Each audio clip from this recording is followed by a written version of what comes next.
اعوذ باللہ من الشیطان الرجیم، بسم اللہ الرحمن الرحیم۔ معزز خواتین و حضرات، آج گوشہ کمال کی نشست نمبر 220 میں کم و بیش ایک ماہ کے وقفے کے بعد آپ کی خدمت میں حاضر ہو رہا ہوں۔ میری اس طویل جو وقفہ ہوا ہے اس پروگرام میں، اس کی دو تین وجوہ ہیں جو میں آپ کے سامنے پیش کر رہا ہوں۔ ایک تو یہ کہ پاکستان میں سیاسی، معاشرتی، معاشی اور ہر لحاظ سے اس قدر انتشار افراتفری رہی پچھلے دنوں کہ طبیعت اس کی وجہ سے بہت مقدر اور مایوس رہی۔ کچھ کام کرنے کو دل نہیں چاہ رہا تھا کہ ملک کا آخری کہاں لے جائیں گے یہ سیاستدان، چاہے ادھر کے ہوں یا ادھر کے ہوں، میں ان کی بات نہیں کر رہا۔ میری نظر میں سارے ایک جیسے ہیں، ایک سے ایک بڑھ کر بے ایمان ہیں یہ لوگ، مطلب پرست ہیں، اقتدار کی ہوس ہے ان کو اور دولت کی تمنا ہے، بس اس کی خاطر یہ دنیا کا بدترین کام کرنے کے لیے تیار ہوتے ہیں۔ آج جو میرا موضوع ہے وہ ہے صحافت میں غلاظت۔ تو میں بتاؤں گا ابھی کہ سارے شعبوں میں جو خرابیاں ہیں، لیکن ہمارا جو شعبہ پیشہ ہے صحافت کا، بڑا مقدس پیشہ ہے، اس میں جو غلاظت آ گئی ہے اب، اس نے تو سمجھ لیجیے پورے ہمارے پاکستانی معاشرے کا بیڑا غرق کرنے یا اسے تباہ کرنے کا پروگرام بنایا ہے۔ تو میں ان حالات سے، سیاسی، معاشرتی، معاشی حالات سے سخت مایوس تھا پچھلے دنوں۔ اس کے بعد دوسرا جو سبب وہ یہ تھا کہ اس ناتواں پر کورونا نے دوسری بار حملہ کر دیا۔ سب کو بتا چکا ہوں پچھلے حملے کے بارے میں کہ اس میں سمجھ لیجیے کہ دوبارہ زندگی ملی تھی، میں موت کے قریب پہنچ چکا تھا، پھر اللہ نے واپس بھیج دیا۔ یہ جو دوسرا حملہ ہوا یہ بہت زیادہ شدید نہیں تھا چونکہ پچھلا بھگت چکے تھے، لیکن اس کا ایک اثر ابھی تک باقی ہے کہ کھانسی، بولنے میں کھانسی اٹھتی ہے، اس لیے میں گریز کرتا رہا اس پروگرام سے۔ پھر ایک اور وجہ یہ ذاتی ہے کہ میری بیٹی، داماد اور نواسی مکہ مکرمہ سے کراچی میں تعطیل کے لیے، چھٹیاں گزارنے کے لیے آئے ہوئے ہیں آج کل، تو ان کی وجہ سے بھی مصروفیت رہی مجھے، تو میں اس طرف توجہ نہ دے سکا۔ یہ تو ہوئے اسباب میرے طویل غیر حاضری کے۔ اب میں بتانا یہ چاہتا ہوں ابتدا میں کہ میں نے زندگی میں 3 ذرائع معاش اختیار کیے اور تینوں کو میں بڑا اچھا سمجھا تھا۔ پہلا ذریعہ معاش جو میں نے اختیار کیا وہ تھا تدریس، اور یہ میں نے اختیار نہیں کیا بلکہ میرے اوپر تھوپا گیا۔ میں ایم اے فلسفے کا امتحان دے کے حیدرآباد سے کراچی پہنچا اور میرے احباب نے کہا کہ جی اسکول کھول دیا ہے، سیکنڈری اسکول، گرلز اور بوائز، لڑکوں اور لڑکیوں دونوں کا، اور آپ کل سے اس کے پرنسپل ہیں۔ اب میں اپنے آپ کو دیکھتا جو قانونی طور پر یا دستاویزات میں میری جو عمر ہے اس حساب سے میں 21 سال کا تھا، اور اصل عمر کے حساب سے 24 سال کا، 3 سال کا فرق ہے میرے اس عمر میں، پہلے بتا چکا ہوں میں۔ تو 21 سے 24 سال کا ایک نوجوان، اس سے کہا گیا کہ لڑکوں اور لڑکیوں کا سیکنڈری اسکول، ثانوی اسکول، آپ اس کے پرنسپل ہیں، جا کے سنبھال لیں کل سے۔ اب میں حیران و پریشان اپنے جثے کو دیکھتا کہ چھوٹے سے قد کا آدمی اور کوئی تجربہ نہیں، کچھ نہیں، لیکن انہیں اعتماد تھا میرے ساتھیوں کو کہ میں چلا لوں گا، اور اللہ کا شکر ہے کہ میں نے بہت عرصے تک بہت کامیابی کے ساتھ وہ اسکول چلایا۔ اس کے ساتھ جو منسلک تھا پڑھانے کا سلسلہ، تدریس کو میں ہمیشہ سمجھ لیجیے کہ پیشہ نہیں کہتا، بلکہ یہ انبیاء کا مشن ہے، اور اس کو مشن کے طور پر ٹھیک ہے آمدنی کے لیے، یعنی اخراجات کے لیے، گھر کے معاملات چلانے کے لیے انسان کو پیسوں کی تو ضرورت ہوتی ہے، لیکن وہ پیسے اتنے ہوں کہ اپنا گزارا ہو جائے، اور باقی مشن سمجھ کر تدریس کا کام کیا میں نے۔ 32 سال میں سمجھ لیجیے اس پیشے سے وابستہ رہا، جسے پیشہ نہیں کہنا چاہیے، میں پہلے بھی کہہ چکا ہوں۔ تو براہ راست مجھے پرنسپل بنا دیا، تو مجھے آج تک ہنسی آتی ہے اس بات پر۔ کبھی دکھاؤں گا میں آپ کو تصویر، پہلی میری آفس میں بیٹھا ہوا ایک لڑکا اور وہ پرنسپل ہے 2 اسکولوں کا۔ تو اچھا، پھر میں کورنگی 3 نمبر پہ رہتا تھا، کورنگی 2 نمبر پہ اسکول تھا، تو قریب ہی تھا، پیدل ہی آتا جاتا تھا میں۔ اب یقین مانیں مجھے گلیوں سے گزرتے بڑی شرمندگی ہوتی تھی کہ میں جہاں سے گزرتا کہیں عورتیں دروازے پہ اگر کھڑی ہیں تو اشارہ کرتی ہے ملت اسکول کا پرنسپل جا رہا ہے، لڑکے مرد سارے یہ دیکھ رہے ہیں یہ لڑکا جو جا رہا ہے یہ ملت اسکول کا پرنسپل ہے. تو مجھے اپنے اندر شرمندگی بھی ہوتی تھی اور آج تک ہنسی آتی ہے وہ تصور کر کے. بہرحال یہ میری پہلی ملازمت تھی جو پیشہ نہیں بلکہ اس میں پیشہ اور پیسے کی بجائے میں نے خدمت کے جذبے کو مقدم رکھا. اس کے بعد جو دوسرا پیشہ تھوڑے عرصے کے لیے اختیار کیا میں نے وہ تھا وکالت کا. 6 مہینے سے زیادہ میں ٹک نہیں سکا وکالت کے پیشے میں، اس لیے کہ میں نے وہاں magistrates, session court, high court اور سپریم کورٹ سب کے مناظر اپنی آنکھوں سے دیکھے. تو میں 6 مہینے میں نے کس طرح گزارے سیکھنے کے لیے، میں نے کہا شاید ایڈجسٹ ہو جاؤں، لیکن 6 مہینے کے اندر اندر مجھے یقین ہو گیا کہ میں یہاں تو ہو ہی نہیں سکتا ایڈجسٹ. حالانکہ میری انگریزی اچھی تھی اور ظاہر وکالت کا امتحان میں نے 1966 میں پاس کیا تھا. تو اور 68 میں جو ایوب خان کے خلاف تحریک چلی تھی وکیلوں کی، تو میں اس میں کالے کوٹ پہن کر میں اس میں بھی شریک تھا.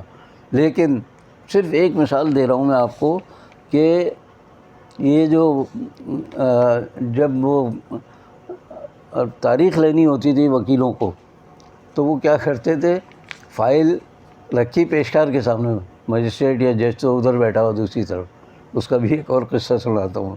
تو وہ فائل جب تاریخ لینی ہوتی تھی تو پیشکار کے کان میں چپکے سے کچھ کہہ کے 2 روپے کا نوٹ، مجھے یاد ہے آج تک 2 روپے کا نوٹ ہوتا تھا، فائل کے نیچے رکھا یوں کر کے ایسے اور پیشکار کے سامنے یہ رکھ دیا اور وہی فلاں تاریخ دے دو، 2 روپے پر تاریخ مل جاتی تھی.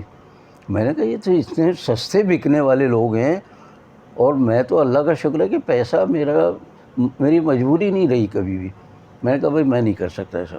تو بے ایمانی اتنی دیکھی میں نے وہاں وکالت کے شعبے میں، میرا خیال ہے الف سے لے کے یہ تک بے ایمانی بے ایمانی الا ماشاء اللہ کوئی اکا دکا کوئی نکل جائے تو نکل جائے. میں نے کہا بھائی میں تو نہیں چاہتا. پھر بھاگ کے واپس آیا اسکول میں اور وہاں پھر پرنسپل بھی اور استاد بھی رہا میں. تو 32 سال میں نے وہاں گزارے. اب معاملہ یہ رہا کہ آمدنی ظاہر کم تھی تدریس کے پیشے میں، اور گھر کے اخراجات زیادہ تھے. والد صاحب بیمار کافی عرصے سے، پہلی بیوی میری بیمار، بچوں کی پڑھائی، اخراجات. بے ایمانی کرنے کو دل نہیں چاہتا تھا کہیں بھی، ایک پیسے کی بے ایمانی نہیں کی. تو اب دوسرا راستہ یہی تھا کہ یعنی پارٹ ٹائم کام کروں، جز وقتی ملازمت. چنانچہ میں جز وقتی ملازمت کے لیے مجھے صحافت کا پیشہ اچھا لگا کہ میں اس میں کچھ خدمات انجام دے سکوں. اسے بھی مشن سمجھا، آمدنی کا ذریعہ بھی رہا وہ، لیکن مشن سمجھ کے کام کیا. کوئی لالچ نہیں، کوئی بے ایمانی بددیانتی کہیں نہیں، تصور بھی نہیں تھا کہ اس پیشے میں بھی بے ایمانی ہو سکتی ہے. بہرحال تو یہ میں جو بات کہہ رہا ہوں آپ سے کہ تدریس میں کم آمدنی کی وجہ سے مجھے صحافت کے پیشے میں بھی آنا پڑا. تو اس پیشے کو میں نے تقریباً 55 سال اختیار کیے رکھا. یعنی تدریس میں تو 32 سال رہا، لیکن یہاں میں ساتھ ساتھ تدریس کے ساتھ رہا، اور تدریس چھوڑنے کے بعد یعنی وہاں سے ریٹائرمنٹ کے بعد بھی کافی عرصے تک یہ کام کرتا رہا. اخبارات کا ابھی 1.5 سال پہلے میں نے چھوڑا ہے، اور اللہ کا شکر ادا کرتا ہوں کہ میں نے جو چھوڑا ہے اس کے 1.5 سال کے بعد صحافیوں کی ایسی ایسی غلاظت بھری خبریں آ رہی ہیں کہ میں صحافت میں غلاظت آج اسی لیے عنوان رکھا ہوا ہے. اس قدر غلیظ لوگ، گھٹیا درجے کے لوگ، بے ایمان اور بددیانت سے اخلاقی طور پر نہایت نیچے گرے ہوئے لوگ، وہ اب صحافت کے پیشے میں آ گئے. تو جیسے میں نے تدریس کو چھوڑا تھا ایک وجہ سے، وہ پچھلے کسی نشست سے بتا چکا ہوں میں، یعنی 7 سال چھوڑے میں نے گورنمنٹ سروس کے، وہ بھی ایک وجہ سے کہ ایسے ایسے خراب لوگ آنے لگے تھے تدریس میں. میں نے کہا بھائی میں نہیں کر سکتا. ادھر آیا، یہاں شکر ہے کہ 1.5 سال پہلے میں جب ریٹائر ہوا اس کے بعد سے ان کے کارنامے تھوڑے بہت پہلے آتے تھے، لیکن اب تو معلوم ہوتا ہے کہ گروہ در گروہ چلے آ رہے ہیں. یہاں اخلاق گرا ہوا، ان کا کردار گرا ہوا، اور لالچ اور بلیک میلنگ اور دنیا کے سارے کام کرنے والے اب اس پیشے سے وابستہ ہیں. تو آپ اندازہ کیجئے کہ دونوں شعبوں میں یہ تدریس جیسا مقدس پیشہ اور یہ ابلاغ کا اچھا، ابلاغ میں ایک بات مجھے صلاح الدین صاحب کی ضرور یاد آتی ہے، اخبارات اور رسائل سے جو وابستہ رہا تو صلاح الدین صاحب نے ایک بار مجھ سے کہا تھا کہ میں نے تدریس کا پیشہ اختیار کیا تھا کہ اب لوگوں تک اپنی بات پہنچاؤں گا، لیکن بعد میں اندازہ ہوا کہ صحافت کی دنیا میں، اب آج کل ابلاغ کی دنیا کہلاتی ہو، کہ اس دنیا سے اگر میں وابستہ ہو جاؤں گا تو لاکھوں لوگوں تک اپنا پیغام پہنچا سکوں گا۔ استاد کی حیثیت سے چند 100 افراد تک اپنی بات پہنچائی جا سکتی ہے، لیکن صحافت کے ذریعے پوری دنیا میں اور لاکھوں لوگوں تک بات پہنچائی جا سکتی ہے۔ چنانچہ صلاح الدین صاحب نے جو بات کہی تھی وہ میرے بھی ذہن میں تھی، اور یہ کہ ابلاغ کے ذریعے، یعنی صحافت کے ذریعے ابلاغ کا بہت بڑا کام لیا جا سکتا ہے۔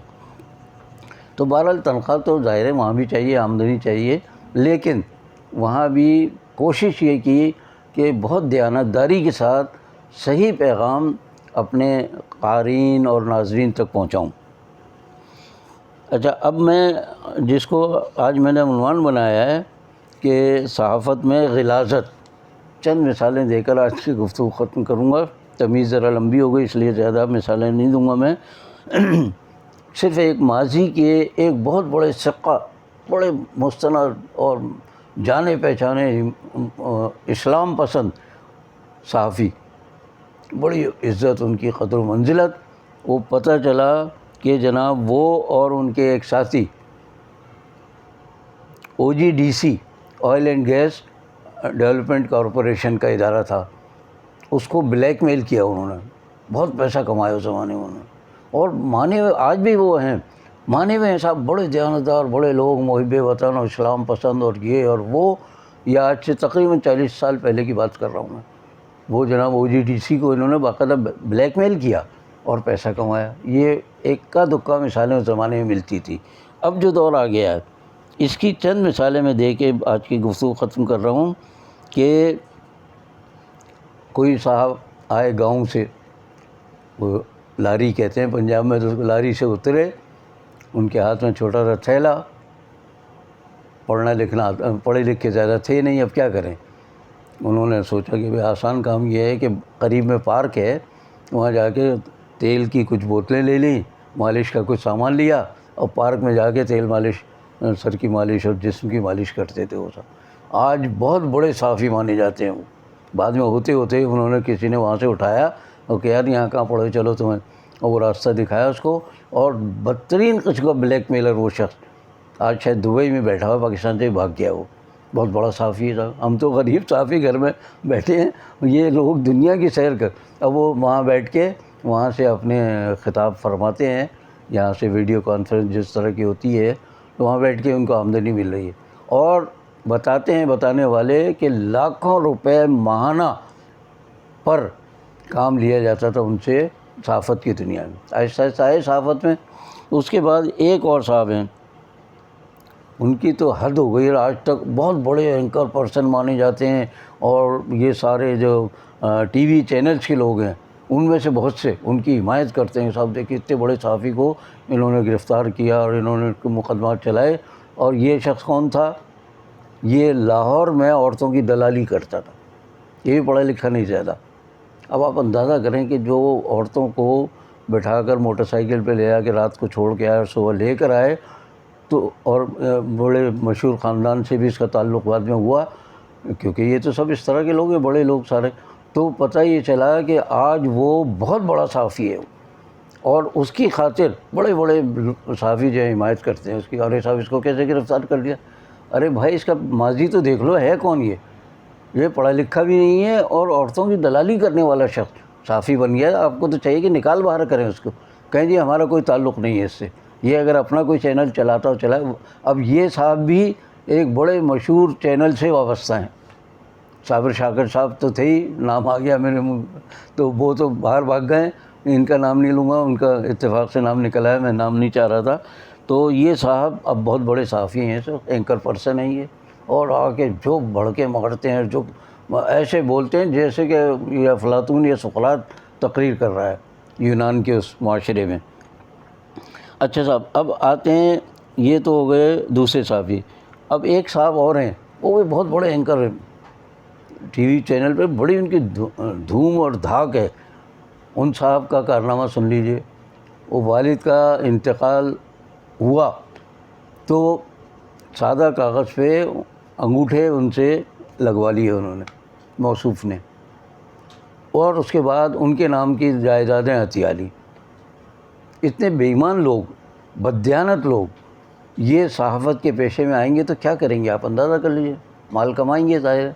تو اب وہ مال بھی کما رہے ہیں، شہرت بھی بہت ہے ان کی، اور باپ، آپ اندازہ کریں والد کے انتقال کے بعد پیڈ لے کر گئے اور ان کا انگوٹھا ایسے کیا اور اس پہ چند کاغذات پہ انگوٹھے لگوا لیے ان سے. دستخط تو جعلی ہونا کوئی بڑی بات نہیں، انگوٹھا اصل چیز ہوتی ہے. وہ لگوا لیے اور اس کے بعد جائیداد جو ہے ہتھیا لی انہوں نے. دوسروں کا اپنے جو اور ہوں گے بہن بھائی یا جو افراد ہوں گے ان کا حصہ بھی مار لیا انہوں نے. یہ بھی بہت بڑے صحافی ہیں. اچھا صاحب، اب آئیے آپ ایک اور نام نیاز صحافی، بڑے چینل سے وابستہ ہیں. وہ جناب کیا کرتے ہیں، ان کے بیوی بچے سب باہر ہیں. پچھلے دنوں گزشتہ حکومت نے امریکہ کے خلاف جو تحریک چلائی، جھوٹی تحریک، اس میں وہ صاحب جو ہیں پیش امریکہ کے خلاف، اور بیوی بچے امریکہ میں پل رہے ہیں، مال وہاں سے کما رہے ہیں سارا وہ، اور یہاں بھی کما رہے ہیں. ان کو ذرا شرم و غیرت نہیں آتی کہ ہم کر کیا رہے ہیں آخر؟ یعنی امریکہ کا مال کما رہے ہیں، امریکہ کا کھا رہے ہیں اور امریکہ کو گالیاں دے رہے ہیں. اچھا یہ ایک بات بتا دوں میں آپ کو، ابھی آج ہی میں نے کہیں پڑھا ہے اور مجھے تو معلوم ہے یہ بات، کہ یہ امریکہ ہو، برطانیہ ہو یا کوئی اور ملک ہو، استحصالی ممالک جنہیں کہتے ہیں، یہ اپنے خلاف بھی تحریکیں چلواتے ہیں. بعض اوقات پیسے دیتے ہیں، بہت اچھی رقم دے کے، اور کہتے ہیں ہمارے خلاف تحریک چلاؤ، اور اس کے بعد پھر ہم تختہ الٹیں گے، کچھ کریں گے. تو وہ جو حکومتوں کی جو الٹ پلٹ ہوتی ہے اس میں یہ پیسہ دیتے ہیں صحافیوں کو، اور پھر ان اپنے خلاف بھی تحریک چلوا کر اور پھر بیانیہ بدل دیتے ہیں. تو اس طرح کے. اچھا ہاں، یہ جو صاحب ہیں جن کے بیوی بچے امریکہ میں، ان کا ایک کارنامہ سن لیجیے آپ. پچھلے دنوں آیا وہ، ان کو تیسری جنس کے ایک شخص نے، جسے پنجاب میں تو خسرا کہتے ہیں، یہ لوگ خسرا، تو اس نے تھپڑ مارے اس کے. یعنی وہ تالی بجانے والا تھا تو اس نے ان صحافی اینکر کے دونوں گالوں پر تالیاں بجائیں، اس نے خوب مارا اس کو، اور اس کے بعد بھاگتے ہوئے دکھایا. وہ میں نے بھی دیکھا سین، وہ بھاگ رہے ہیں مار کھا کے اس سے.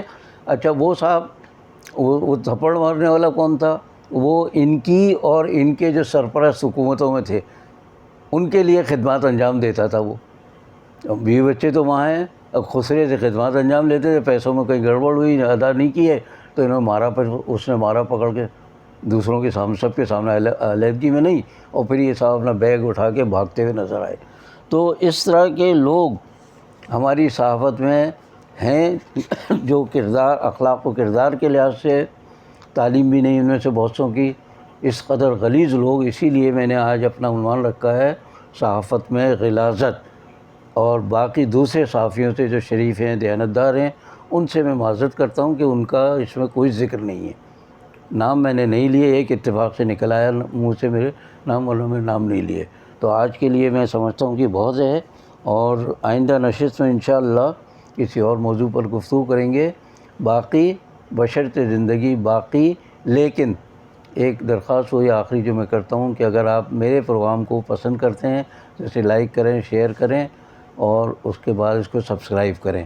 میں کوشش کروں گا کہ اب بہت طویل وقفے کے بعد نہ ہوں، ہفتے میں ایک آدھ بار ضرور آپ کی خدمت میں آتا رہوں گا. اللہ حافظ.